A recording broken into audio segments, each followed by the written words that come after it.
ஆதித்யாய சோமாய மங்களாய புதாட்ச குருச்சுக்ர சனி அம்ச ராகுவே கேதுவே நமக. அனைவருக்கும் வணக்கம். நான் உங்கள் அஸ்ட்ரோ புவனேஸ்வரி, பாரம்பரிய ஜோதிடர் மற்றும் திருமண பொருத்த நிபுணர். நீங்கள் சேனலை ஃபர்ஸ்ட் டைம் பார்க்குற மாதிரி இருந்தால் சேனல் சப்ஸ்கிரைப் பண்ணிவிட்டு பெல் பட்டன் கொடுத்து ஆல் ஆப்ஷன் கிளிக் பண்ணிக்கோங்க. அப்போ தான் நம்ம சேனல் போடக்கூடிய ரெகுலர் பதிவுகள் உடனடியாக உங்கள் கவனத்திற்கு வரும். நம்ம சேனலை தொடர்ந்து நிறைய கோச்சார பதிவுகள் பார்த்துட்டு வந்துட்டுருக்கோம். அதன் வரிசையில் நம்ம இன்னைக்கு பார்க்க போகிறது ரிஷப ராசி மற்றும் ரிஷப லக்னத்திற்கு கோச்சார சுக்கிர பகவான், உங்களோட ராசி நாதனான சுக்கிர பகவான் உங்களோட ராசிக்கு 11ஆம் பாவகத்துல போய் உச்சம் அடையக்கூடிய இந்த ஒரு மாத நாட்கள் என்ன மாதிரியான பலன்கள் சந்திக்க போறீங்க, எதிர்வரக்கூடிய இந்த ஒரு மாதம் எப்படி இருக்க போகுது முதல்ல அப்படிங்கிறத வாங்க பார்க்கலாம். ரிஷபராசி மற்றும் ரிஷப லக்னம் காலபுருஷனுக்கு குடும்பஸ்தானமான 2ஆம் வீடு. சுக்கிர பகவான் பார்த்தீங்கன்னா இந்த ராசியை பொறுத்தவரை மூலத்திரிகோணம் பலம் பெறாரு. அதே போல சந்திர பகவானும் இந்த இடத்துல உச்சம் அடையக்கூடிய ஒரு யோகமான ராசியா அப்படின்னு கேட்டீங்கன்னா யோகமான ராசி. ரிஷப ராசி மற்றும் ரிஷப லக்னம் பொதுவாகவே பார்த்தீங்கன்னா வருமானத்துக்கு அதிக முக்கியத்துவம் கொடுப்பாங்க. அதை சேமிக்கல அப்படிங்கிறதெல்லாம் முக்கியம் இல்லை. வருமானத்துக்கு எப்பொழுதுமே அதிக முக்கியத்துவம் கொடுப்பாங்க. சின்ன வயது குழந்தைகளை பார்த்தீங்கன்னாவே ஒரு 15 வயசு ஆரம்பிச்சா இப்படி சம்பாதிக்கணும் அப்படி சம்பாதிக்கணும், ஃப்யூச்சரில் செட்டில் ஆகணும் அப்படிங்கிற மாதிரி எப்பொழுதுமே எதிர்காலம் சம்பந்தப்பட்ட சிந்தனைகள் அதிகமாக இருக்கக்கூடிய ராசி. அதுக்காக தொடர்ந்து நிறைய முயற்சிகளும் கடின முயற்சிகளும் போடுவாங்களா. மற்ற எந்த ராசியை கம்பேர் பண்ணும்போது ரிஷப ராசி மற்றும் ரிஷப லக்னம் கடினமான முயற்சி போடுவாங்க. ஏன்னா இந்த ராசிநாதனே 6ஆம் இடமா இருக்கிறதுனால பொதுவாகவே வேலை தொழில் இவங்களோட ஜாதகத்தில் ராசியில் ஓடிட்டே இருக்குமா மனசுலன்னு கேட்டிங்கன்னா கண்டிப்பாக ஓடிட்டே இருக்கும்.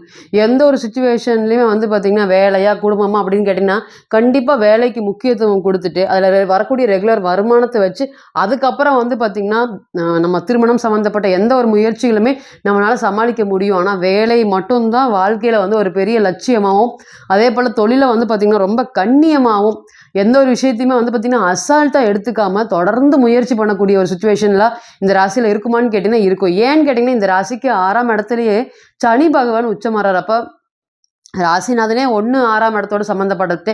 ராசிக்கு 6ஆம் இடத்துல சனி பகவான் உச்சமடைறதுனால பொதுவாக இவங்களுக்கு இந்த மாதிரி சிந்தனைகள், வேலை தொழில் சம்மந்தப்பட்ட சிந்தனைகள், அதிக லாபம் சம்மந்தப்பட்ட சிந்தனைகள் எல்லாமே அதிகமாக இருக்குமோ. அதுக்காக தொடர்ந்து ஓடிட்டே இருப்பாங்களான்னு கேட்டீங்கன்னா கண்டிப்பாக ஓடிட்டே இருப்பாங்க.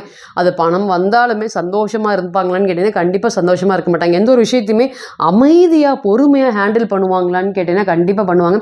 புத்தி கூர்மை இந்த ராசியை பொறுத்தவரை அதிக புத்திசாலிகளை உருவாக்கக்கூடிய ராசி.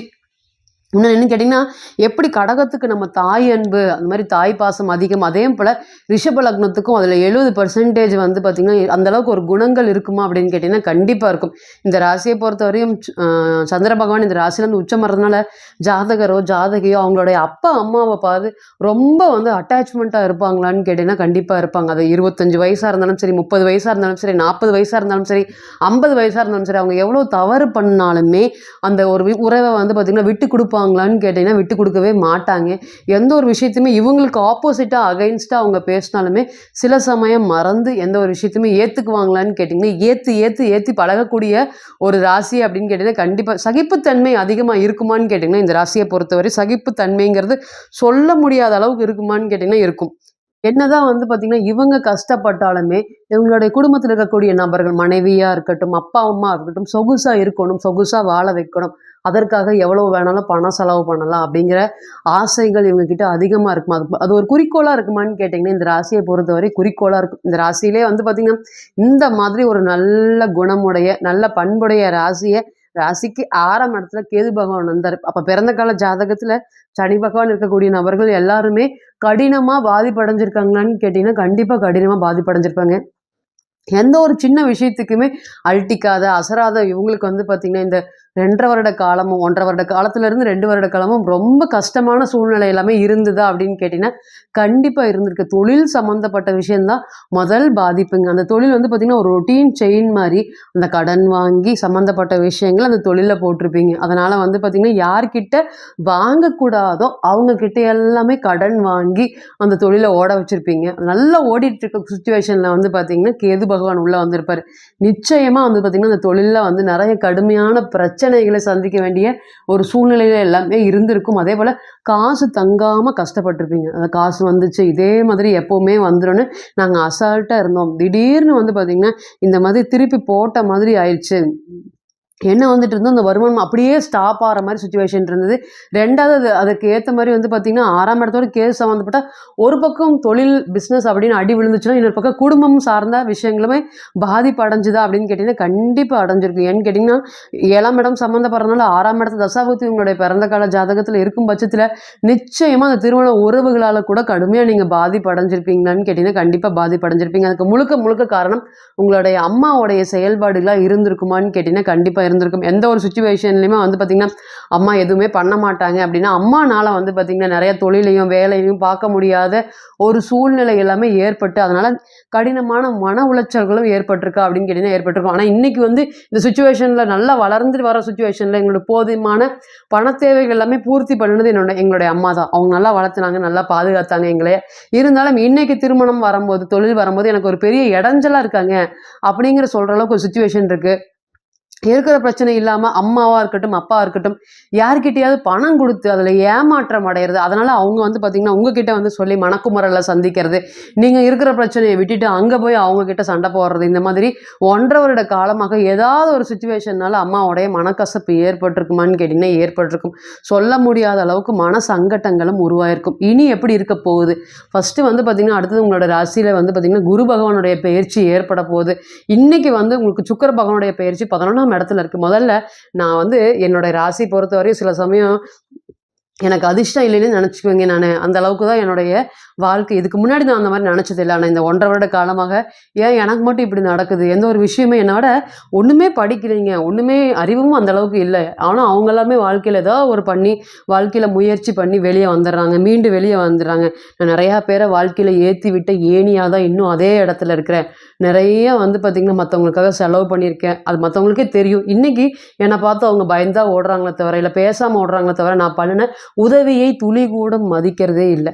ஏற்றி விட்ட ஏணி மாதிரி நான் அங்கேயே தான் இருக்கேன். எல்லாரும் ஏறி போய் என்னை வாழ்க்கையில் வந்து நல்லா உயர்வான நிலைக்கு வந்துட்டாங்க. பணம் இருக்கும்போது என்னை சுற்றி 100 பேர் இருந்தாங்கன்னு இன்றைக்கி யாருமே இல்லைங்க.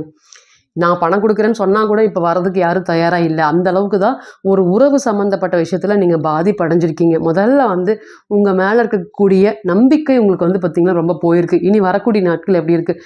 ராசிநாதன் 11ஆம் இடத்துல உச்சமடையக்கூடியது ஒரு முதல் தர யோகமா அப்படின்னு கேட்டிங்கன்னா கண்டிப்பாக ஒரு முதல் தர யோகம். இந்த கோச்சாரத்தை நீங்கள் குறித்து வச்சுக்கோங்க. இந்த 1 மாத காலங்கள் நீங்கள் எடுக்கக்கூடிய அனைத்து முயற்சிகளுமே உங்களுடைய விருப்பப்பட்டு மன சந்தோஷத்தின் பேரில் எடுப்பீங்களா அப்படின்னு கேட்டிங்கன்னா கண்டிப்பாக எடுப்பீங்க. 11ஆம் இடம்ங்கிறது லாபஸ்தானம். அப்போ ஆசையை சொல்லக்கூடிய இடமும் சரி. அப்போ 11ஆம் இடத்தோடு சம்மந்தப்பட்டு சுக்கிரன் அங்கே இருக்கும்போது நிச்சயமாக உங்களோட ராசி அதிபதி ஆகிறார். அப்போ நீங்கள் எடுக்கக்கூடிய அனைத்து முயற்சிகளுமே நிச்சயம் பெரிய வெற்றியை எதிர்பார்க்கலாம். நான் வாழ்க்கையில் ஒரு படிக்கல்ல இப்போ ஒரு வேலையை ஆரம்பிக்கிறேன். இந்த வேலையை ஆரம்பிக்கிறதுக்கு இந்த கோச்சாரம் நல்லா இருக்குமா? சுக்கிர பகவானுடைய கோச்சாரம் நல்லா இருக்கா? என்னுடைய ராசிநாதன் நல்லா இருக்கார். பொதுவாகவே லக்னாதிபதி நம்மளுடைய ஜாதகத்தில் என்ன யோகங்கள் இருந்தாலுமே ஒரு லக்னாதிபதி பலமாக இருக்கும் பட்சத்தில் தான் அந்த யோகத்தை நம்ம அனுபவிக்க முடியும். பிறந்த கால ஜாதகத்திலையும் சரி, கோச்சாரத்தில் இப்படி பலமாகும் போது என்ன பிறந்த கால ஜாதகத்தில் எங்களுக்கு இல்லைங்க, லக்னாதிபதி பலமாக இல்லை. இப்போ கோச்சாரத்தில் இருக்கும்போது நிச்சயமாக இந்த 1 மாத காலங்கள் உங்களுக்கு நிறைய வாய்ப்புகள் எல்லாமே வருமா அப்படின்னு கேட்டிங்கன்னா கண்டிப்பாக வரும். 11ஆம் இடத்துல சம்மந்தப்படும் போது நம்மளுடைய ஆசை பாசங்கள் எல்லாமே நிறைவேற்றுற சுச்சுவேஷன் நல்லதாக ஏற்படுமா அப்படின்னு கேட்டிங்கன்னா ஏற்படும். ரொம்ப நாளாக எனக்கு இந்த பொருள் ஒன்று வாங்கணும்னு ஆசையாக இருக்குது, நான் ஆசைப்பட்டதுக்கு ஏதாவது ஒரு வழிவகை ஏற்படுத்தி கொடுப்பாரா சுக்கிர பகவான் கேட்டிங்கன்னா கண்டிப்பாக அது போன்ற முயற்சிகளுக்கு இது ஒரு முதல் தர யோகமாக இருக்குமா அப்படின்னு கேட்டிங்கன்னா இருக்கும். 2வது என்னன்னு கேட்டிங்கன்னா வேலை. செய்கிற வேலைக்கு அங்கீகாரம் கிடைக்கவே மாட்டேங்குது. செய்யாத தப்புக்கு எல்லாமே வேலை சம்மந்தப்பட்ட விஷயத்தில் ஒரு பிரச்சனைகள் இருந்துகிட்டே இருக்குது. நான் என்ன பண்ணினாலுமே யாருமே சாட்டிஸ்ஃபிகேஷன் ஆகவே மாட்டேங்கிறாங்க வேலையில். என்னுடைய சுய தேவைக்கே பூர்த்தி பண்ணுறதுக்கே எனக்கு ரொம்ப கஷ்டமாக இருக்கிறது. இது எல்லாம் ஏன் எனக்கு இப்படி நடக்குதுன்னு தெரியல அப்படின்னு நினச்சி வருத்தப்பட்டுட்டு இருந்த உங்களுக்கு இனிமேல் ஒரு முன்னேற்றமும் பதவி உயர்வும் அங்கீகாரத்தோடு கிடைக்குமா? உங்களுக்கு பிரச்சனை பண்ணிட்டு இருக்கக்கூடிய நிறைய நபர்கள் இருக்காங்க. டெய்லியும் காலையில் போனால் அவங்கள வந்து பார்த்திங்கன்னா சமாளிக்கிறதே எனக்கு பெரிய விஷயமா இருக்குது. எந்த ஒரு விஷயத்தையுமே வேலையில் வந்து பார்த்திங்கன்னா கூட நான் கடுமையாக போராடி எப்படியே ஜெயிச்சிடலாம் கூட, சுற்றி இருக்கவங்க கூட சமாளிக்கிறதே எனக்கு பெரிய விஷயமா இருக்குது. இதனால வந்து பார்த்திங்கன்னா மனக்குமரல்கள் மனசுமைகள் அதிகமாக இருக்குது. இனியாவது எனக்கு நல்ல நேரம் ஏற்பட்டு என்னை சுற்றி இருக்கிறவங்க எதிரிகள் எல்லாமே என்னை விட்டு ஓடிடுவாங்களா? இந்த மாதிரியான கேள்விகளுக்கு நிச்சயமாக ஒரு எதிரிகளும் உங்களை விட்டு பின்னாடி போகிறதுக்கு அதிகபட்ச வாய்ப்பு இருக்குது. அதே போல் உங்களோட ராசிநாதன் பலமாக இருக்கிறதுனால இதனால அவங்கள கண்டு நீங்கள் பயந்துட்டு ஓடிட்டு இருந்தக்கூடிய செயல்கள் எல்லாமே விலகி இனிமேல் நீங்கள் தனித்துவமாக புத்திசாலித்தனமாக செயல்படுவதற்கு எனர்ஜெட்டிக்காக கவலை இல்லாமல் தைரியம் தன்னம்பிக்கையோட வேலையில் நாட்டம் ஏற்படுமா அப்படின்னு கேட்டிங்கன்னா கண்டிப்பாக ஏற்படும். முழுக்க முழுக்க போட்டியாளர்களை நசுக்கி அவங்க நயவஞ்சர்கள் எல்லாமே ஒதுக்கி இனி வரக்கூடிய நாட்கள் எல்லாமே எதிரிகளை வெல்லக்கூடிய ஒரு சூழ்நிலைகள் ஏற்படுமான்னு கேட்டிங்கன்னா கண்டிப்பாக ஏற்படும். இதனால் ஒரு பெரிய வேலையில் ஒரு பேரும் புகழும் எதிர்பார்க்கலாமா? நிச்சயமாக எதிர்பார்க்கலாம். நான் விருப்பப்பட்ட பொருட்கள் எல்லாமே வாங்குவதற்கு ஆசைகள் நிறையா இருக்குது. அது எல்லாமே நிறைவேற்றுறதுக்கு இது ஒரு நல்ல ஒரு யோகமான கோச்சார காலமாக கண்டிப்பாக இருக்குமா? பொதுவாக பார்த்திங்கன்னா ரிஷபராசி மற்றும் ரிஷப லக்னத்துக்கு இந்த சூதுவாது வஞ்சனை எதுவுமே தெரியவே தெரியாது. மனசில் இருக்கிறத அப்படியே வெளிப்படையாக சொல்லக்கூடிய நபர்கள். எந்த ஒரு விஷயத்தையுமே பார்த்திங்கன்னா ஒளிவு மறைவு அந்த மாதிரி இருக்கவே இருக்காது. என்கிட்ட காசு இருந்தால் இதை இவ்வளோதான் இருக்குது அப்படின்னு எடுத்து கொடுத்துருவாங்க தவிர ஒழிச்சு வச்சு இந்த மாதிரி பாகுபாடு எல்லாமே ரிஷபராசி மற்றும் ரிஷப லக்னத்துக்கு இருக்கவே இருக்குமான்னு கேட்டிங்கன்னா கண்டிப்பாக இருக்காது. இனி வரக்கூடிய நாட்கள் இந்த மாதிரி ஒரு யதார்த்த குணமுடைய ராசியை சுக்கிர பகவான் அடுத்த நிலைக்கு கொண்டு போவாரை தவிர ஒருபோதும் வீழ்ச்சியை நோக்கி கொண்டு போவாரான்னு கேட்டிங்கன்னா கொண்டு போக மாட்டார். இப்போ நீங்கள் கேட்டுருந்துட்டு இருந்த அனைத்துமே பார்த்திங்கன்னா கோச்சார பலன்கள் தான். 40% 60% மட்டுமே பொருந்தும். தனிப்பட்ட ஜாதகத்தை நம்ம எடுத்து தசாபுத்தி நடப்பு அந்தரம் கணிக்கும் போது கிரகம் பெற்ற பலம் பலவீனம் அடிப்படையில் பலன்கள் கூடவோ குறையவோ செய்யும் அப்படிங்கிறதுல ஒரு பொது மாற்றம் இல்லைங்க. தனிப்பட்ட ஜாதகத்தை நீங்கள் ஆலோசனை பண்ண விருப்பப்பட்டால் கீழே இருக்கக்கூடிய நம்பருக்கு கான்டாக்ட் பண்ணுங்கள். நான் வணங்கக்கூடிய நரசிம்மர் உங்கள் எல்லோருக்குமே நல்ல வளமான வாழ்க்கையை ஏற்படுத்தி தர நான் நிச்சயமாக பிரார்த்தனை பண்ணிக்கிறேன். மீண்டும் ஒரு பதிவில் உங்களெல்லாம் சந்திக்கும் வரை உங்களிடமிருந்து விடைபெறுவது உங்கள் அஸ்ட்ரோ புவனேஸ்வரி. நன்றி, வணக்கம்.